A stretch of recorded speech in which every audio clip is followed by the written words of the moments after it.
magandang araw sa inyong lahat mga kababayan kong Pilipino, bayan kong Pilipinas. Mga kababayan kong Pilipino, mayroon naman tayong issue. Si Senate President Zubiri ay gustong dagdagan ang batas ng dagdagan ng education, arts, sports, culture at economics. So guys, sabi ni Amy Marcos, hindi lang yan, meron yan silang gustong isingit. Isingit nila yung ibang batas na magiging parliament, tapos si Romualdez ay maging prime minister, na gusto magiging prime minister na hindi naman nanalo sa pangulo.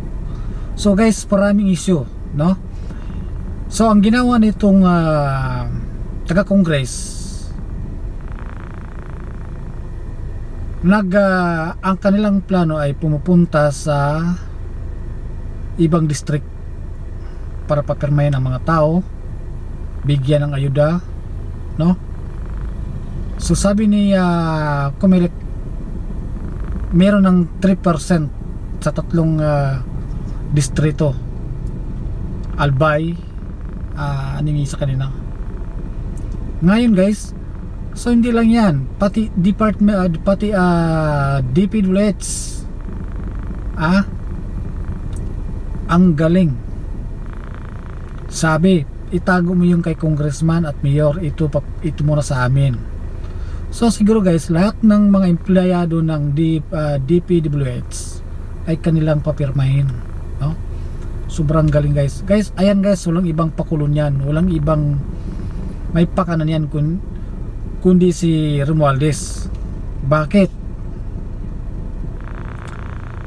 Congress at Senate parang magkaisa eh, no?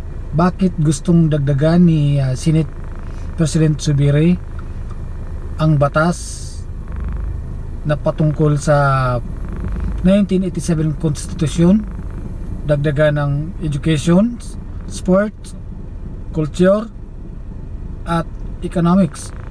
So hindi lang yan guys, pag naaprubahan yan guys, pag naamiyandahan yan, magiging may maisingit sila dyan, sabi ni Amy Marcos. So grabe ang kalukuhan guys. Kaya itong mga taga-Congress, malamang sa malamang talagang gagawin lahat ng kanilang mga magagawa para lang maaprubahan, para amyendahan ng 1987 Constitution, para baguhin.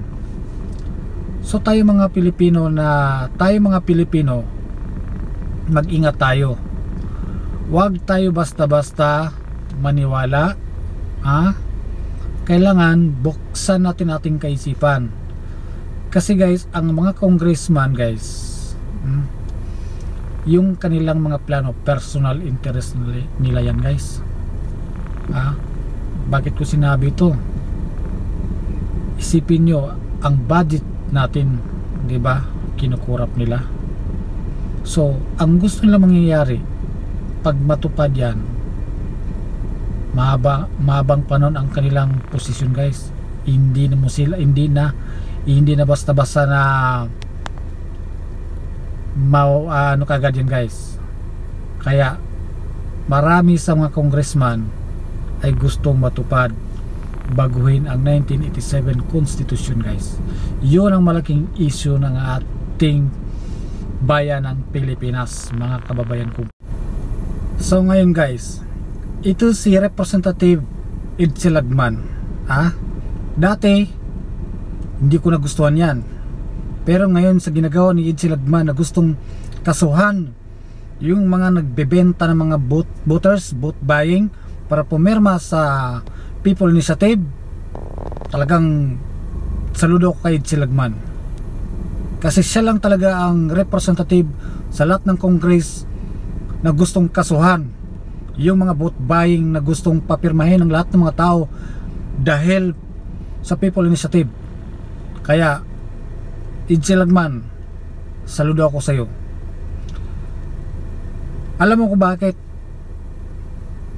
siya lang talagang nakikita kong na gustong kasuhan ang lahat ng mga vote buying, na gustong papirmahin ang lahat ng mga tao para sa People Initiative. Guys, panoorin ang video guys. Duda si Senator Amy Marcos na economic provisions lang ang gagalawin sa resolusyong inihain para sa pag-amyenda ng 1987 Constitution. May plano naman ng ilang alkalde na kasuhan ng mga bumili at nagbenta umano ng pirma para sa People's Initiative. May report si Tina Panganiban Perez. Dismayado si Kabataan Party List Representative Raul Manuel na sumayaw na rin ang Senado sa tugtog ng Chacha. Mas nararamdaman natin ang desperasyon para baguhin na talaga ang Constitution kasi all routes possible are being explored. And we were still hoping na ang Senado ay magsistick, diba, doon sa hindi pag-prioritize sa charter change. Pero dahil na rin sa naging pronouncements, tingin natin ay bumigay ang Senado. Kahapon naghain si Senate President Mig Zubiri ng resolution of both houses number 6 na layong amyendahan ng economic provisions ng 1987 Constitution. Ang kapatid ng Pangulo na si Senator Amy Marcos nangangambang hindi lang economic provisions ang babaguhin. Maraming nagbabanggit na sa hunot dulo nito, magpa-parliamentary na tayo. Sino bang gusto mag-Prime Minister? Yung hindi mananalo bilang Pangulo. Sabi naman ng isa sa mga nagbalangkas ng 1987 Constitution na si Attorney Christian Monsod, delikado ang balak ng Kongreso na magsingit sa saligang batas ng mga katagang unless otherwise provided by law. It's a very ingenious and dangerous provision na isisingit nila yon kasi mas madali na mag-pass sila. I was asked once, were there mistakes in the Constitution? Sabi ko, of course. But if we made mistakes, we made two. We overestimated the spirit of EDSA and we underestimated the greed of our politicians. Sa kabila ng utos ng Pangulo na pangunahan na ng Senado ang pag-review sa Konstitusyon, tuloy ang signature campaign ng isang grupo. Ang grupo ni na Attorney Alfredo Garbin, nakakalap na raw ng pirma ng 3% ng mga botante sa kada distrito sa Albay, Sorsogon at Catanduanes.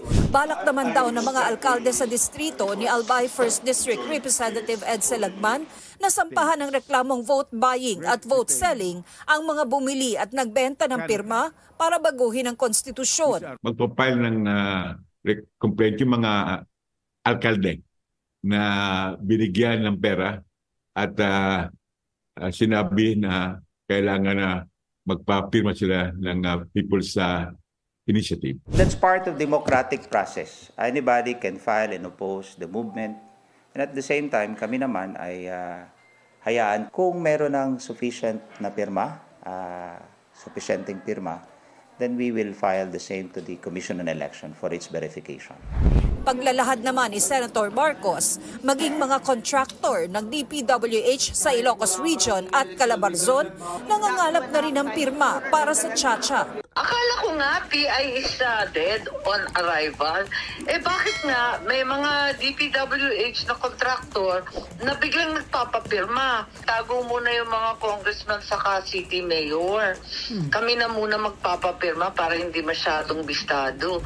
Sa isang mensahe sa GMA News Online, sinabi ng DPWH Media Relations Section Head na si Josine Estuye na wala silang kontrol sa mga aktibidad ng mga kontraktor maliban sa kanilang kontrata sa kagawaran. Gayunman, beberipekahin daw nila ang mga isiniwalat ni Marcos. Itinanggi naman ng isang kongresista na si Speaker Romualdez ang pasimuno ng People's Initiative.